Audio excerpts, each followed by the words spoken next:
এখন আর এটার অপোজিটে এত সুন্দর লাগছে এই জায়গাটা যে বলার কোনো ভাষা নেই, মানে লাগছে দেখতে। তোমরা জানাও কমেন্ট করে কেমন লাগছে। আমার তো ভীষণই ভালো লাগছে। ভিডিওটা খুবই বড় হয়ে যাচ্ছিল। আজকাল এত বড় ভিডিও তো কেউই দেখে না ইউটিউবে বা ফেসবুকে বলুন, তাই ভাবলাম ব্লগটা দুটো পার্টে ভাগ করে দিই। তো welcome to my part 2 blog, Wilmington beach.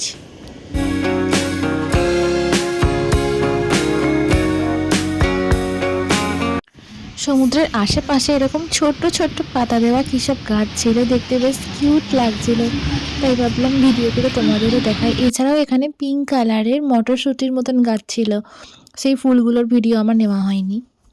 দেখো এখানটা কি সুন্দর, এতটা ব্রড লাগছে দেখতে যে কি বলবো।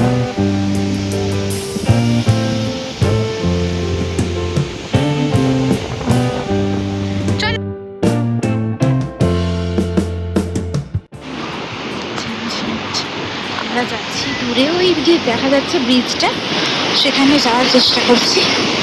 দেখে মনে হচ্ছে এটা খুব কাছে, বাট এটা অ্যাকচুয়ালি খুবই দূরে। তো আমরা এখন ওইখানে যাওয়ার চেষ্টা করছি। চলো যাওয়া যাক। পুরোটা জুড়ে রয়েছে এরকম, এই যে দেখতে পাচ্ছ পুরোটা জুড়ে রয়েছে এইরকম। তো খুব সুন্দর লাগছে দেখতে, দারুণ, অনেক রং বেরঙের রয়েছে। বাট আমাদের হাতে তো টাইম নেই, তাই আমরা দেখতে পাচ্ছি না। এখন এই যে দূরে দেখা যাচ্ছে ওই ব্রিজটায় যাচ্ছি, আর খালি পায়ে হাঁটা যাচ্ছে না, মানে এগুলোতে পা কেটে যাওয়ার ভয় আছে। আর এই দিকে খোলা সমুদ্র, কি অপরূপ লাগছে দেখতে, দারুণ লাগছে এক কথায়।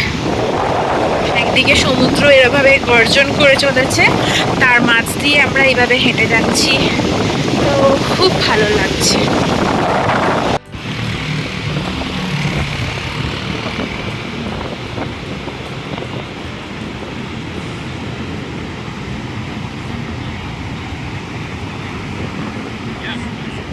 পুরোটা জুড়ে শুধু সমুদ্র আর সমুদ্র। দেখতে দেখতে চলে এলাম আমরা সমুদ্রের ধারে, ওই ব্রিজটার পাশে। কি সুন্দর লাগছে দেখতে, দেখতে পাচ্ছ।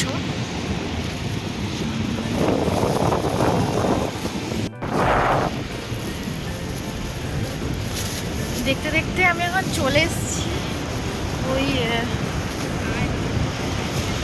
ব্রিজ আর সমুদ্রের ঠিক মাঝামাঝি।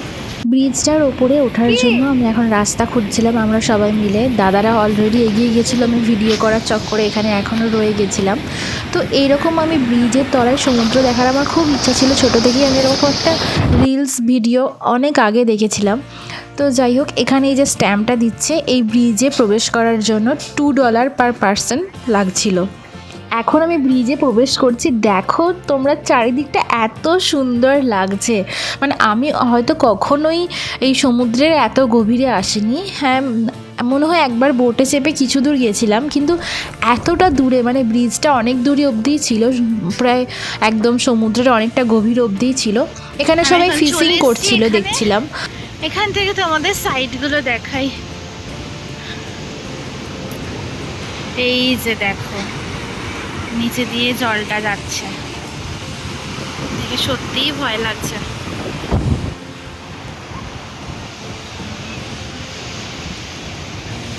তাই খোলা সমুদ্র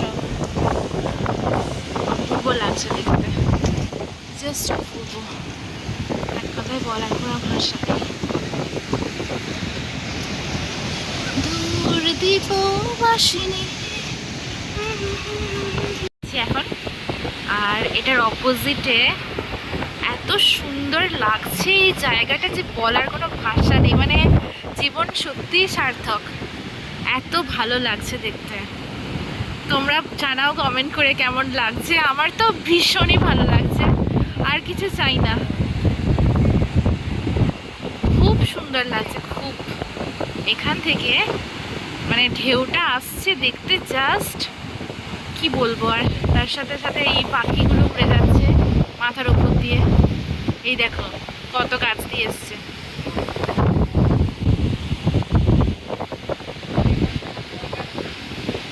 সাগর কিনারে দিলে ফুগারে।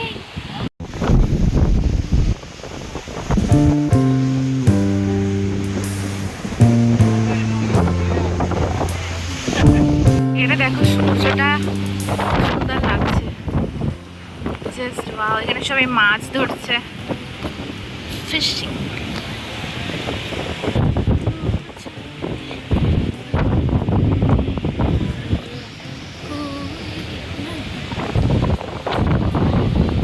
এইটা দেখো, বাপরে, আমি তো এখানে পাই দিতে পারবো না, শুধু জাল দেওয়া আছে।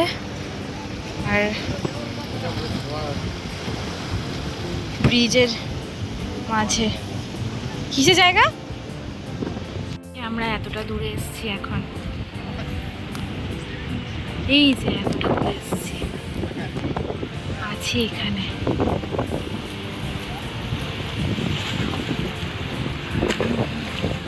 এখানে জলের গাওয়া একদম শান্ত হয়ে গেছে সমুদ্রটা, দারুণ লাগছে। একদম লাস্ট প্রান্তে, এই যে একদম লাস্ট প্রান্তে চলে এসেছি, একদম লাস্ট প্রান্তে। এই যে দূরে এখানে ছিলাম, টোল ধরেছে, আমার তো এখানে তাকাতেই ভয় লাগছে।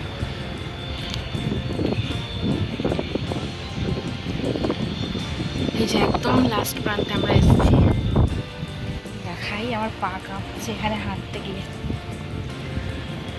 আমরা ছিলাম ওই যে ওইখানে, আর এসছি এখানে একদম লাস্টে। দেখো কেমন শান্ত সমুদ্রটা লাগছে। এই জায়গায় সবাই মাছ ধরছিল, যেরকম আমরা সার্কের মুভিতে দেখে থাকি যে চারা দিয়ে তারপরে মাছ ধরে, এখানে সেরকমই বড় বড় মাছকে চারা দিচ্ছিল, চারা হিসাবে, মানে বড় বড় মাছের পিস চারা হিসাবে দিচ্ছিল, আর তারপরে আরও বড় বড় মাছ এখান থেকে উঠে আসছিল এদের এই যে ছিপগুলো রয়েছে সেই ছিপ দিয়ে। তো দেখতে খুবই ভালো লাগছিলো। আমি থাকাকালীন এখানে অনেকেই মাছ পাচ্ছিল, কিন্তু সেগুলো আর ভিডিওতে নেওয়া হয়নি, কারণ বিদেশি লোক, ভিডিওতে নেব কি বলবে জানি না, তো তাই জন্য আর সেগুলো ভিডিও করিনি।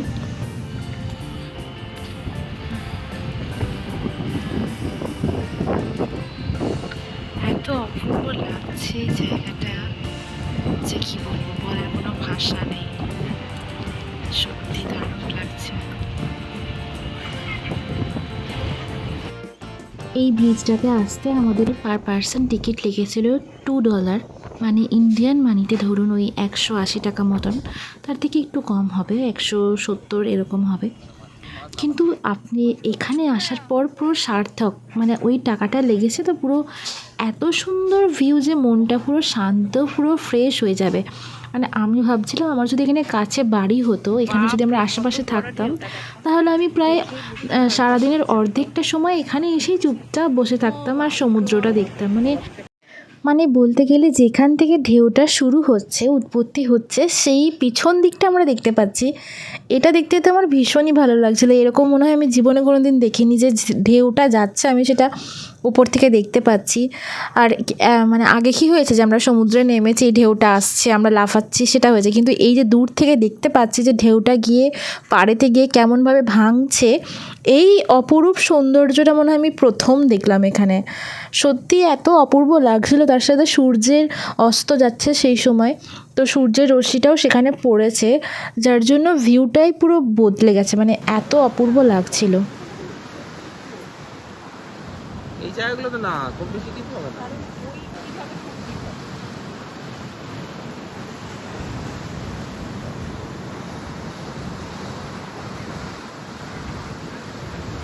এখানটা এত ভয় লাগছে বসতে যে কি বলবো। দেখো বুঝতে পারছো সমুদ্রের জলটা, বাপরে এটা ভয় লাগছে এটা দেখতে, যে পুরোটা দেওয়া আছে এটা দিয়ে দেখা যাচ্ছে। এখানে এইরকম জায়গায় যদি কেউ বসতে মানে বসতে দেয় তো আমাকে বসতে ইচ্ছা করবে? আমার তো প্রচুর ভয় লাগছে দেখে।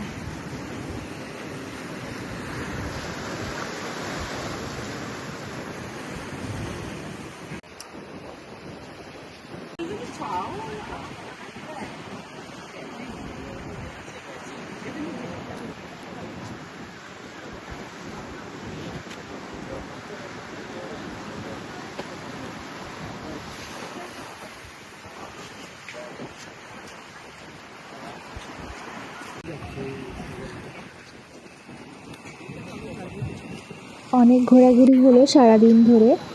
এরপর বাড়ি ফেরার পালা। এরপর ওই ব্রিজটা থেকে নেমে আমরা এবার রাস্তা দিয়ে আমাদের পার্কিং লটে ফিরে গেলাম। আর এই বাড়িগুলো বা হোমস্টে বলো বা এয়ারবিএনবি যেটাই হোক, এগুলো দেখতে দেখতে আমরা বাড়ি ফিরছি, মানে বাড়ি নয় সরি, পার্কিং লটে ফিরছিলাম গাড়িতে চেপে বাড়ি আসবো বলে।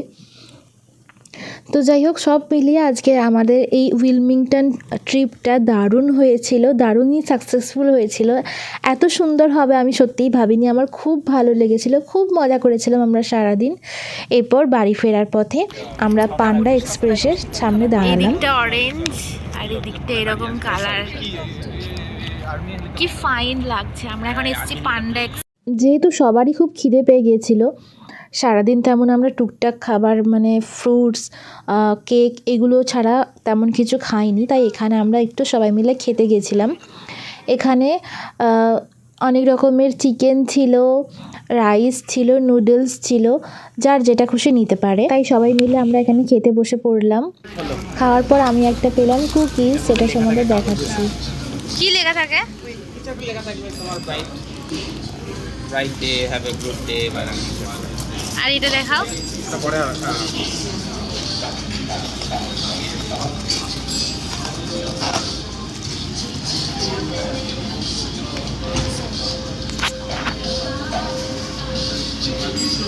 আমি খুল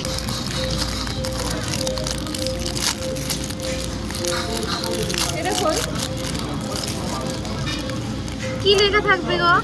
খোলো, ওটা খোলো, ভিতরে কাগজ থাকবে একটা লেখা থাকবে। এটা কি ভেঙে দেবো? হ্যাঁ ভাঙো। ভেঙে দিলে কি করে দেখা আরে যাবে? ভাঙো না, ভিতরে থাকবে কাগজ। কাগজ থাকবে ভেতরে। ও ফটো কপিজের নিয়ম এটা। যা এটা দেখা দেখেছিস তো? হ্যাঁ, ঠিক আছে। দেখো কাগজটা, দেখাও কি লেখা আছে। Make it A win win situation panda express. যেন সবাই যেতে পারে মানে সেরকম ইয়ে করো। এটা করলো, ফেলে দাও, ওটা কোনো কাজ নেই, ফেলে দাও। খায় না? এগুলো কি খায় নাকি ফরচুন কুকিজগুলো, নাকি না খাওয়া যায়? আচ্ছা, আমি জানি না খাওয়া যায় কি।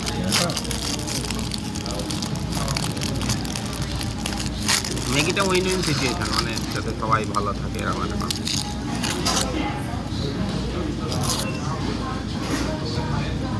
কি লেখা? You embody selflessness. ভিডিওটা এবার শেষ করার পথে আমরা এবার বাড়ির পথে রওনা দিলাম সবাই মিলে। সবাই ভালো থাকবেন, সুস্থ থাকবেন, সাবধানে থাকবেন। আর এতক্ষণ ধরে যারা ধৈর্য ধরে আমার ভিডিওটা দেখেছেন তাদেরকে জানাই অসংখ্য ধন্যবাদ।